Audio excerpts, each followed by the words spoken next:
ಬರ್ತಕ್ಕಂಥ ಯೋಜನೆ ಆಗಿರೋದ್ರಿಂದ ಇದನ್ನು ವಿರೋಧಿಸಿ ಸಾರ್ವಜನಿಕರಿಂದ ಸಹಿ ಸಂಗ್ರಹ ಜೊತೆಗೆ ಒಂದು ಹಕ್ಕೊತ್ತಾಯವನ್ನು ಮಾಡುವ ಮುಖಾಂತರ ಆ ಕಾರ್ಯಕ್ರಮವನ್ನು ನಡೆಸ್ತಾ ಇದ್ದೇವೆ.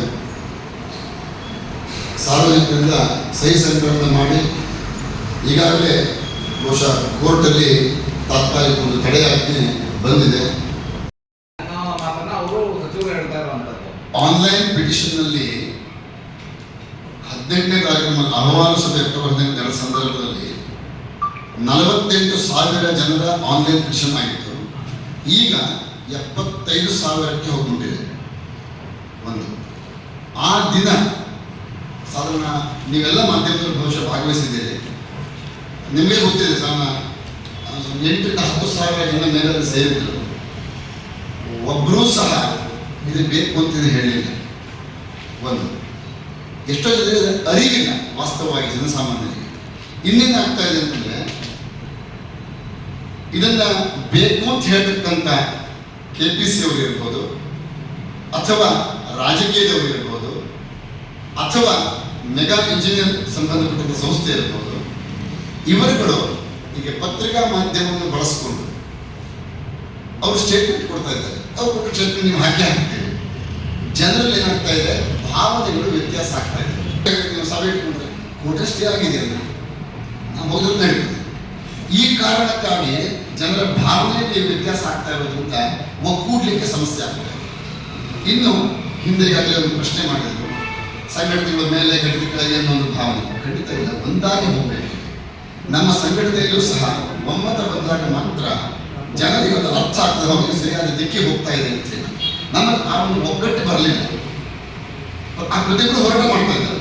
ಯಾರ ಹೋರಾಟಗಳು ಹೆಚ್ಚು ಕಡಿಮೆ ನಾನು ಹೇಳ್ತಾ ಇಲ್ಲ, ಅವರವರು ಸಾಮರ್ಥ್ಯಕ್ಕೆ ಅನುಗುಣವಾಗಿ ಹೋರಾಟ ಮಾಡ್ತಾ ಇದ್ದಾರೆ.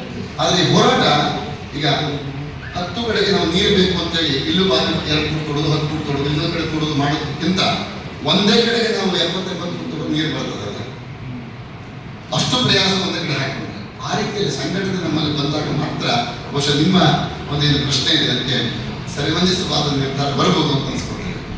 ಆದರೆ ಎಲ್ಲರನ್ನು ಒಗ್ಗೂಡಿಸುವಂಥ ವಿಚಾರ ಈ ಸಮಾವೇಶದಲ್ಲಿ ನಾವು ಪ್ರತಿಯೊಬ್ಬರನ್ನು ಸಹ ಮನಸಾರೆ ಆಮಂತ್ರಿಸ್ತೇವೆ, ಆಹ್ವಾನಿಸ್ತೇವೆ.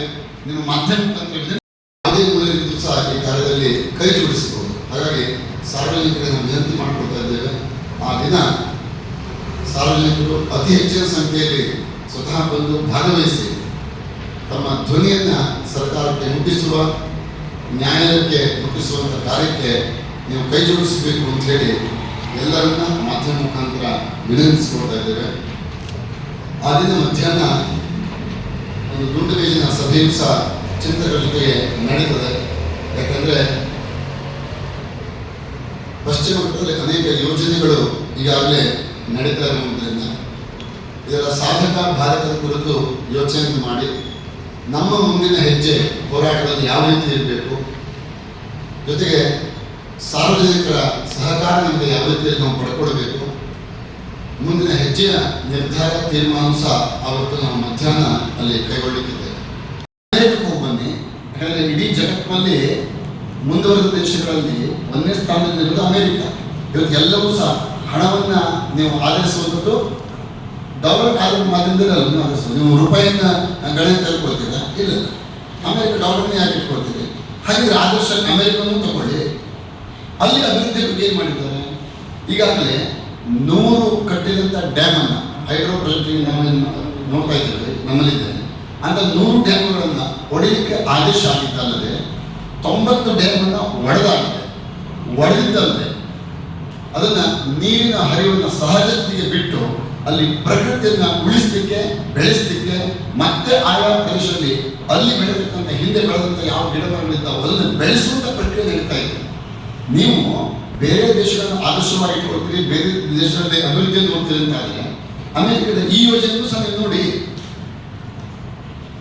ಅವರು ಕಳ್ಕೊಂಡು ಅದರ ನೋವನ್ನು ಅನುಭವಿಸಿ ಅದರ ಪ್ರತಿಫಲವನ್ನು ಅಪೇಕ್ಷೆ ಮಾಡಿ ಈಗ ಮಾಡ್ತಾ ಇದ್ದಾರೆ, ತಿದ್ದುಕೊಳ್ತಾ ಇದ್ದಾರೆ.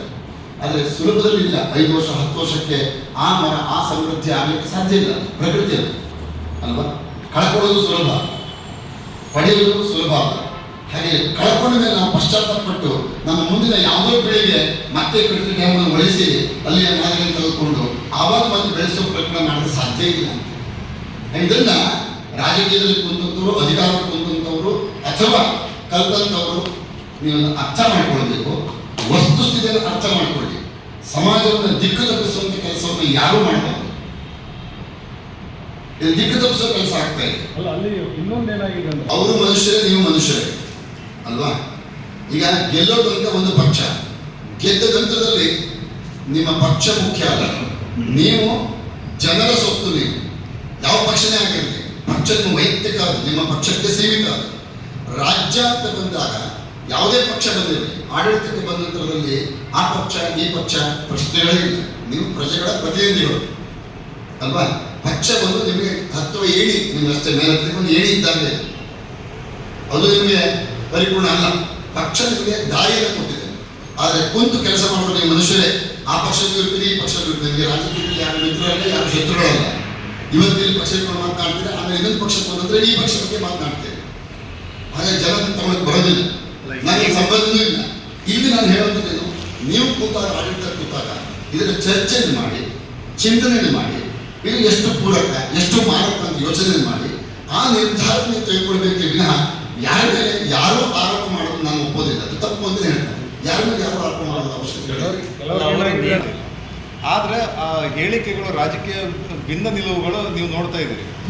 ಈ ಇಂಥದ್ರೊಳಗಡೆ ರಾಜಕೀಯವಾಗಿ ನಿಮ್ಮ ನಿಲುವು ನೀವು ಏನು ಹೇಳ್ತೀರಿ ಅಂತ ವಿಚಾರಗಳಿಗೆ? ಜನರ ಜಾಗೃತಿ, ಆಮೇಲೆ ರಾಜಕೀಯದಲ್ಲಿ ಆ ಸ್ಥಾನದಲ್ಲಿ ಕೂತ ನಂತರ ನಿಮಗೆ ಭಗವಂತ ಅಧಿಕಾರ ಕೊಟ್ಟಿದ್ದಾನೆ. ಆ ಸ್ಥಾನದಲ್ಲಿ ಕೂತ್ಕೊಂಡಿದ್ದೀರಿ ಅಂತಂದಮೇಲೆ ನಿಮ್ಮ ಇಚ್ಛಾಶಕ್ತಿಯನ್ನು ತೋರಿಸಿ. ನಿಮ್ಮ ಇಚ್ಛಾಶಕ್ತಿಯನ್ನು ತೋರಿಸಿ.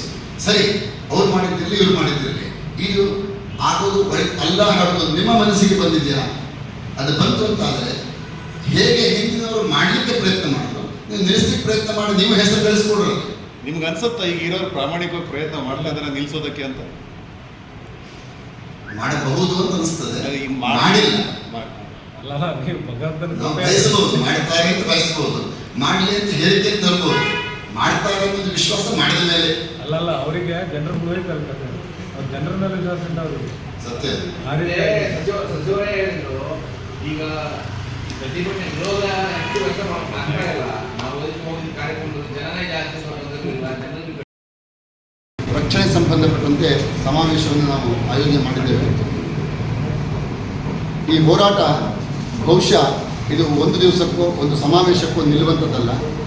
ಎಲ್ಲಿಯವರೆಗೆ ಈ ಯೋಜನೆಯನ್ನು ಕೈಬಿಡ್ತಕ್ಕಂಥ ಆದೇಶ ಸರ್ಕಾರ ಮಾಡೋದಿಲ್ವೋ ಅಲ್ಲಿವರೆಗೂ ಸಹ ನಿರಂತರವಾಗಿರತಕ್ಕಂಥ ಹೋರಾಟ ನಮ್ಮಿಂದಿರ್ತದೆ.